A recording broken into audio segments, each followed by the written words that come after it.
जय हिंद दोस्तों, मैं रोहित कुमार राठौर आप सभी का हार्दिक हार्दिक स्वागत करता हूं हमारे परिवार द एग्ज़ाम टॉपर्स में। आज हम इस वीडियो में चर्चा करेंगे नर्मदा नदी का भाग 2 पर अर्थात पार्ट 2 पर। पहले भाग में मैंने नर्मदा नदी की आपको कुल लंबाई, नर्मदा नदी की कितनी सहायक नदियां हैं, नर्मदा नदी के अन्य नाम, नर्मदा नदी की सहायक नदियों के नाम, बाईं ओर की कितनी है, दाईं ओर की कितनी है। तो आपसे पूछा जाए कि सर्वाधिक नदियां किधर की है, बाईं ओर की है, दाईं ओर की, तो सर्वाधिक है बाईं ओर की। और बाईं ओर की कितनी है 22 अर्थात 22, और दाईं ओर की कितनी है तो 19 है। तो इस प्रकार हमने सब वीडियो पे चर्चा करी थी। मैंने आपको प्रमुख बांध भी बताए थे। तो वापिस थोड़ा सा 1 मिनट का रिवाइज करते हुए फिर हम आगे वीडियो पे चर्चा करेंगे। इस बोर्ड पर आपको जितना भी लिखा हुआ मिलता है ये इस कारण मिलता है ताकि आपका समय बच सके। ओके, और इसके अलावा जो बोर्ड पर मैं चीज़ नहीं बोलता हूँ वो मैं धीरे धीरे बोलता हूँ ताकि आप नोट करते हुए चलें और आपके नोट्स तैयार हो सके। क्यों हम पढ़ा रहे हैं आपको इतना अच्छा एमपी? क्योंकि मध्य प्रदेश की किसी भी बुक में आपको मध्य प्रदेश का जीके परफेक्ट देखने को नहीं मिलता है, और हर किसी न किसी बुक में आपको कुछ न कुछ मिस्टेक देखने को मिलती है। यहाँ पर आपको जो मध्य प्रदेश पढ़ाया जा रहा है वो एकदम ऑथेंटिक है और सही है। इसी कारण, क्योंकि हम देखा जाए बहुत सारी साइट से और बहुत सारी बुक को सम्मिलित करते हुए साथ में हमारा एक्सपीरियंस शेयर करके हम आपको नोट्स बना रहे हैं ताकि आपकी जितनी भी एग्जाम है, चाहे जेल फेरी हो, एमपीपीएससी हो, एसआई हो, आरक्षक हो, ये सभी एग्जाम आपकी क्लियर हो सके। अब हम बात करते हैं मध्य प्रदेश के सबसे पहले बांध की। सबसे पहला बांध कौन सा? नर्मदा नदी पर बरगी बांध है। इस बांध की लंबाई कितनी है? 70 मीटर है, और इसकी देखा जाए कितनी है, ऊंचाई कितनी है इसकी? 70 मीटर है, और लंबाई कितनी है? 5357 मीटर है। ये कितना विद्युत का उत्पादन करता है? तो यह 100 मेगावाट विद्युत का उत्पादन करता है। इसके बाद कौन सा बांध आता था? बारना बांध आया था। ओके, मैंने आपको बता ही दिया था, नरसिंहपुर होशंगाबाद के बीच में स्थित। फिर हम अगला बांध आता है, वो कौन सा आता था? कोलार बांध, जो सीहोर में है। फिर उसके बाद दूसरा बांध आता है आपका खंडवा में, इंदिरा सागर परियोजना। इंदिरा सागर परियोजना की जो ऊंचाई है वो कितनी है? 92 मीटर है। कितनी है? 92 मीटर है। और इसकी लंबाई कितनी है? तो इसकी लंबाई 653 मीटर है। और ये कुल कितने विद्युत का उत्पादन करता है? तो यह 1000 मेगावाट विद्युत का उत्पादन करता है, अर्थात 125 मेगावाट के 8 टरबाइन यहाँ पे कार्य करते हैं। अगला आता है ओमकारेश्वर परियोजना। इसकी ऊंचाई कितनी है? तो 73 मीटर, और इसकी लंबाई कितनी है? तो 949 मीटर। कुल विद्युत का उत्पादन कितना करता है? तो 520 मेगावाट। अगला आता है महेश्वर बांध। इसकी ऊंचाई कितनी है? तो इसकी ऊंचाई कितनी है? 35 मीटर हमें देखने को मिलती है, और ये 400 मेगावाट विद्युत का उत्पादन करता है। सबसे बड़ा बांध आता है ऊंचाई की दृष्टि से, वो कौन सा है? सरदार सरोवर, जो गुजरात में स्थित है। इसकी ऊंचाई कितनी है? 138 मीटर, और इसकी लंबाई है 1210 मीटर। परंतु ये कितने विद्युत का उत्पादन करता है? 1450 मेगावाट विद्युत का उत्पादन करता है, जिसमें से 57% एमपी का, 27% महाराष्ट्र का, और 16% किसका है? वो आपका गुजरात का है। इस सरदार सरोवर परियोजना सिंचाई का भी महत्वपूर्ण हिस्सा होगा। सिंचाई करने में भी महत्वपूर्ण सुविधा मिलेगी, परंतु सिंचाई का लाभ मध्य प्रदेश को नहीं मिलेगा। सिंचाई का लाभ किसको किसको मिलेगा? महाराष्ट्र को मिलेगा, गुजरात को मिलेगा, और राजस्थान का, अर्थात 4 राज्यों की यह संयुक्त परियोजना है। अब यहाँ से क्वेश्चन कैसे बनते हैं? नर्मदा नदी पर स्थित सबसे लंबा बांध, तो उसका आंसर क्या रहेगा? बरगी बांध। नर्मदा नदी पर स्थित सबसे ऊंचा बांध, तो उसका आंसर क्या रहेगा? सरदार सरोवर। और अगर मध्य प्रदेश की बात आएगी तो वो कौन सा होगा? आपका इंदिरा सागर परियोजना। अब हम बात करते हैं नर्मदा नदी पर कौन कौन से जलप्रपात है। जलप्रपात का मतलब समझते हैं, जब नदी का जल अत्यधिक वेग से खरे ढाल से नीचे की ओर गिरता है तो उसे हम जलप्रपात कहते हैं। क्या कहते हैं? वाटरफॉल्स कहते हैं। और नर्मदा नदी पर स्थित वाटरफॉल्स कितने हैं? तो लगभग 5 से 6 वाटरफॉल्स हैं। सबसे पहला वाटरफॉल्स कौन सा आता है जलप्रपात? तो वह अनूपपुर में आता है, कपिल धारा जलप्रपात। ओके, यह नर्मदा नदी पर स्थित पहला जलप्रपात है। उसका नाम क्या है? कपिल धारा, जो कहाँ पर देखने को मिलता है हमें? अनूपपुर में मिलता है। इसी कपिल धारा से 100 किलोमीटर आगे आने पर हमें दूसरा जलप्रपात देखने को मिलता है, अनूपपुर में है, जिसे अपन कहते हैं दूधधारा। क्या कहते हैं? दूधधारा जलप्रपात। ये दोनों कहाँ पर स्थित हैं? तो ये दोनों जलप्रपात अनूपपुर में स्थित है। अगला जलप्रपात आता है जबलपुर में, जिसे अपन कहते हैं धुआंधार जलप्रपात। धुआंधार जलप्रपात। और इस धुआंधार जलप्रपात को ही मध्य प्रदेश का नियाग्रा जलप्रपात भी कहा जाता है, क्योंकि यह सफ़ेद संगमरमर की दिखाया चट्टानों के बीच स्थित है, अर्थात भेड़ा घाट में स्थित है। अब चौथा जलप्रपात आता है, वो आता है खंडवा में।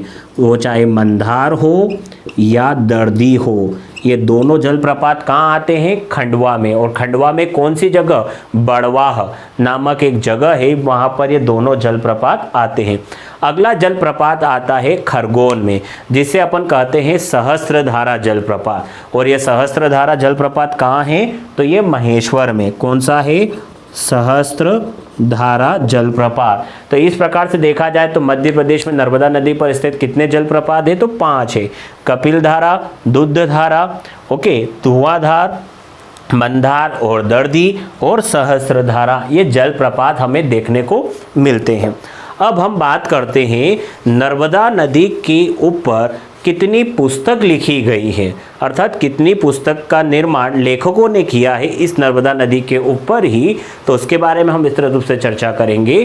तो सबसे पहले नर्मदा पुरुष किसको कहा जाता है? तो नर्मदा पुरुष अमृतलाल बेगड़ को कहा जाता है। किसको कहा जाता है? अमृतलाल बेगड़ को नर्मदा पुरुष कहा जाता है। अमृतलाल बेगड़ जी ने नर्मदा नदी के ऊपर 6 पुस्तक की रचना करी है। कितनी पुस्तक की रचना करी है? 6 पुस्तक की रचना करी है। अब ये 6 पुस्तक मैं आपको धीरे धीरे बोलूँगा, जो आपको नोट करनी है। सबसे पहले है सौंदर्य की नदी नर्मदा। पहली पुस्तक क्या है इनकी? सौंदर्य की नदी नर्मदा। अगला आता है अमृतस्य नर्मदा। अगली दूसरी पुस्तक का नाम क्या होगा?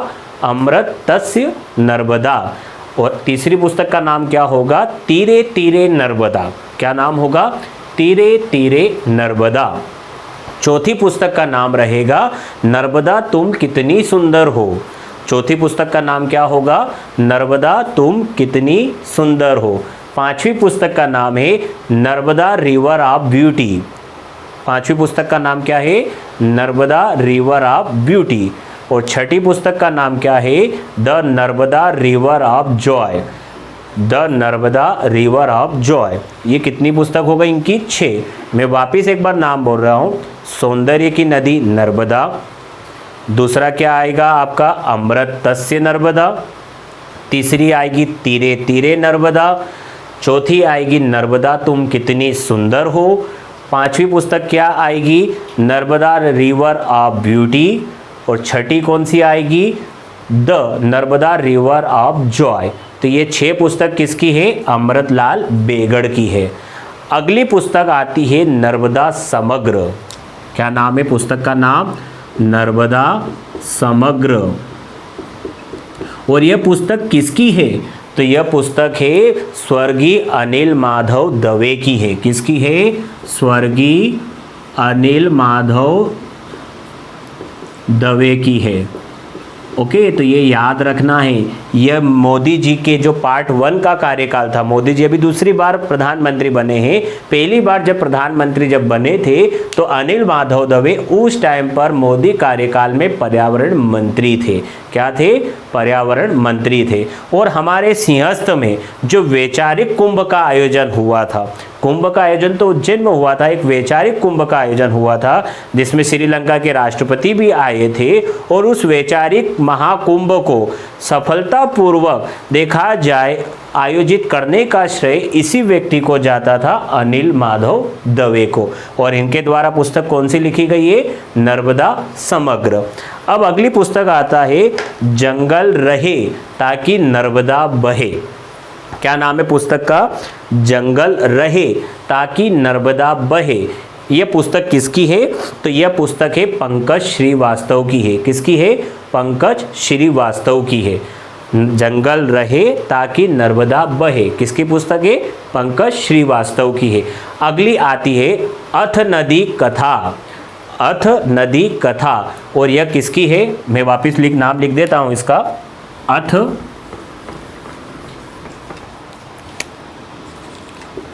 अथ नदी कथा, और यह किसकी है? तो यह है हरिकृष्ण सरवरे की है। किसकी है? हरिकृष्ण सरवरे की। क्या है? हरिकृष्ण देवसरे, सॉरी, हरिकृष्ण देवसरे की यह पुस्तक है। क्या नाम है? अथ नदी कथा, हरिकृष्ण देवसरे की है। अब अगली जो आती है नर्मदा परिक्रमा। क्या आती है? नर्मदा परिक्रमा, और यह पुस्तक किसकी है? नर्मदा परिक्रमा, और यह है रामकृष्ण, ओके, रामकृष्ण पाठक या राम प्रसाद पाठक। क्या आएगा? राम प्रसाद पाठक। इस पुस्तक के रचयिता कौन है? राम प्रसाद पाठक। नर्मदे हर, हर नर्मदे। अगला क्या है?